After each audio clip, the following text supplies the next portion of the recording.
Battery's fully charged. I'm fully charged. Let's rock. Why am I so charged? It's because I'm driving the much acclaimed Jaguar I-Pace today.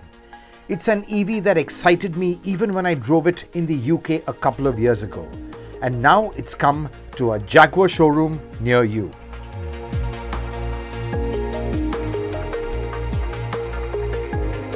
My drive begins from the office for a very good reason.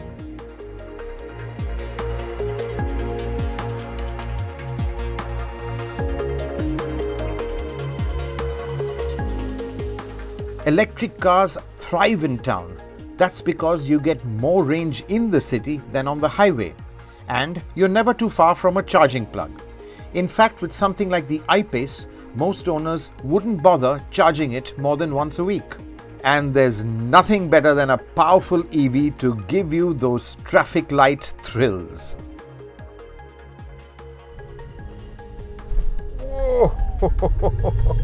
My God, off the line, this thing is so quick. 0 to 100 is in 4.8 or 4.6 seconds, but really it's the 0 to 40 or the 0 to 50 when you're just shooting off the traffic lights. That's really where this thing just blows your mind. Two powerful electric motors, one each for the front and rear axle, drive all four wheels and produce a combined 400 horsepower and around 700 Newton meters of torque. And all that power and torque is dished out instantly.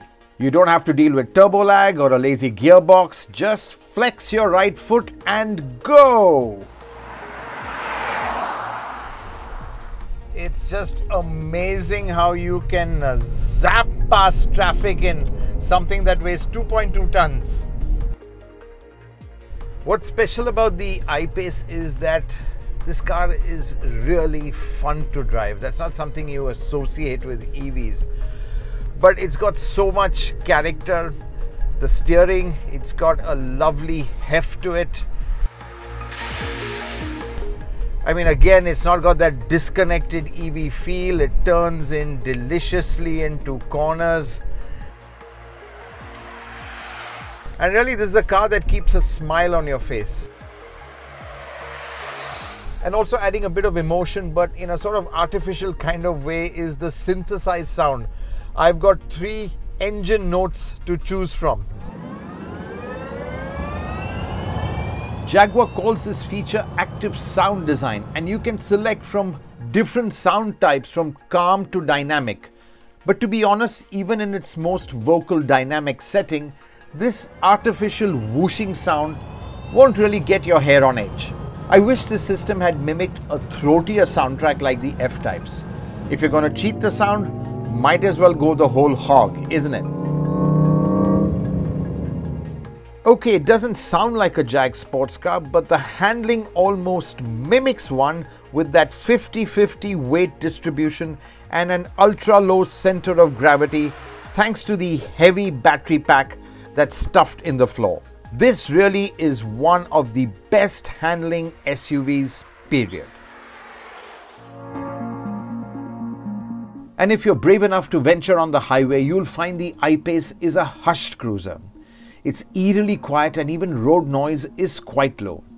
In fact, it feels so hunkered down and planted, it's more like a sports sedan than an SUV. And when you want more than the standard 174mm ground clearance, the height adjustable air suspension on this HSE variant gives you an extra 50mm.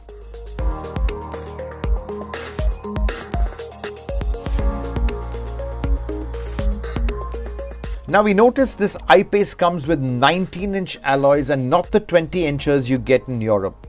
And that's smart because for our roads, smaller wheels with larger tire sidewalls help cushion the shocks. Yes, this Jaguar has a really absorbent ride. But all this time while I'm enjoying the I-Pace, I always have one eye on the range meter. You can't avoid doing that when you're driving an EV. And the trip computer gives you a lot of real-time EV info like battery consumption and the entire breakup of your trip details and a lot more. In fact, the PV Pro infotainment system, which is now common across all Jaguar Land Rover models, is absolutely feature packed. It's just bursting with information. Let's take a quick look at what it has. The 360-degree surround camera gives you every possible view to make it easy to park and maneuver. There's a lot of EV related data too, like the range of course, your history and all the energy stats of your journey. There are multiple displays which tell you the electric distribution between the two axles, the flow of electricity to and from the wheels, and of course you can adjust the level of regeneration. There's also a precondition mode which allows you to preset a time for the car to start, and then it sets the climate control and air purifier before you get into the car. It's something like a car's wake-up alarm. The climate control system is also sophisticated with many modes and features, which also includes an inbuilt air purifier, a really important feature these days.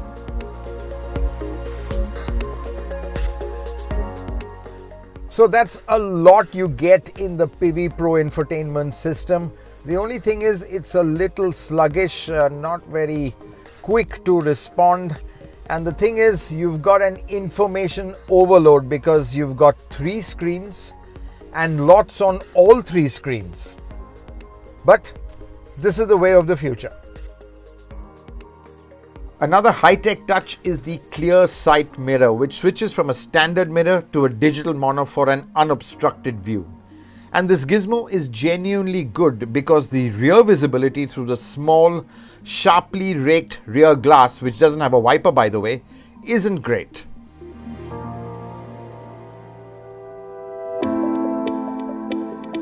There are lots more features that abound the cabin, so let's see what you get.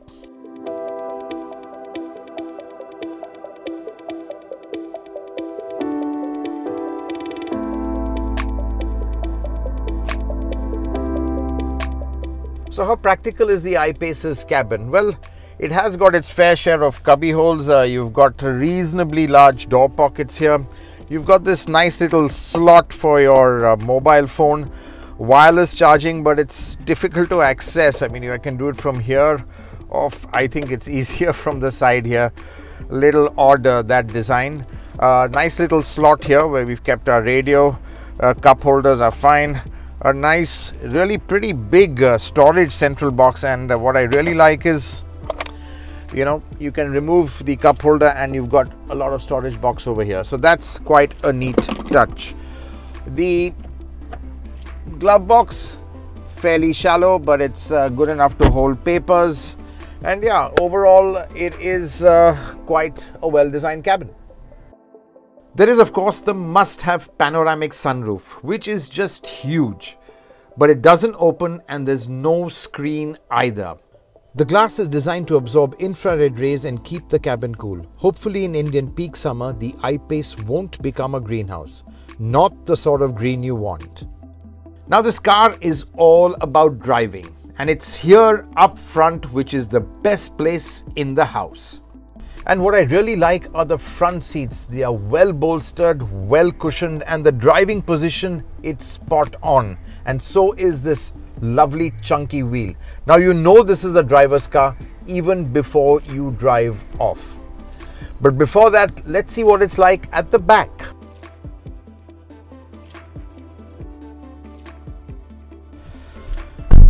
Well, the rear seat, it's got reasonable space, good legroom. Headroom is also pretty decent. It's just that these windows are quite small, so you feel sort of hemmed in, but the panoramic roof, that gives a sense of airiness. The seat themselves a little low, and the floor is quite raised. It's always an issue with EVs because you've got to squeeze the battery pack in there. Packaging is always tricky. Flip down armrest, but what you do have here is you've got individual aircon controls. You've got USB ports, C-type USB ports. You've got the 12-volt socket, and you've got heated seats. No cool seats, but heated seats. Not much of use here, but they're there. So for 4 adults, there's a reasonable amount of space.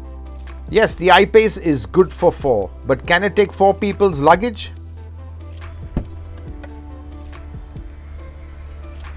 Now the boot, it isn't really very big. It's quite well shaped, but the trouble is that the floor is quite shallow and a lot of space is taken up by the space saver which they give. You've got a shelf underneath here which can store some odds and ends. Can't access that right now. But the thing about an electric vehicle, there's no engine. So you do get a boot up front as well.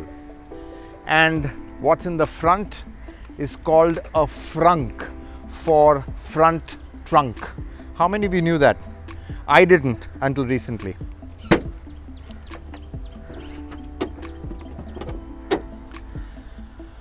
Well, not too much space here either, and most of it's taken up by the charging cables. So in terms of luggage space, I-Pace doesn't have too much of it. The I-Pace's radical cab-forward look makes the most of the packaging freedom an EV architecture offers, but it might not be to everyone's taste. But there's no denying the I-Pace is superbly built, utterly engaging, and with a real-world range in the vicinity of 350 km, it's practical too. Priced well over £1 crore, it's an expensive ticket into the world of EVs. But for that price, you are really rewarded in an exciting and guilt-free way. You don't have to feel bad for having fun. So after a fabulous day out in the I-Pace, we are back in the office and it's time to recharge the I-Pace's 90 kilowatt hour battery. Now there are two ways to do this. One is the old-fashioned way with a 15 amp plug. This would take around over a day to charge a flat battery, that's from 0 to 100%. But right now we are left with 42% charge, and even that is taking around 17 hours and 47 minutes. But there are faster ways to do this. Now Jaguar has offered every I-Pace owner a 7.4 kilowatt hour wall box charger. Now what that does is it kind of reduces the charging time considerably, makes it 3 times faster. So that 17 hours should take around 6 hours. But what we've got here is an 11 kilowatt hour ironically by Audi. For the e-tron, they've got 11 kilowatts, and this is real fast charging. We had a whole office rewired for this, and wow, look at that. Around just under 5 hours, 4 hours and a bit. So that's really, really fast. Now suddenly these options make owning an EV that much more attractive, that much more practical. And when you take the even faster chargers that you're going to get, a DC charger from companies like Tata Power, 25 kilowatt, 50 kilowatt, the charging is going to be faster. So EVs with the right infrastructure are getting more and more practical.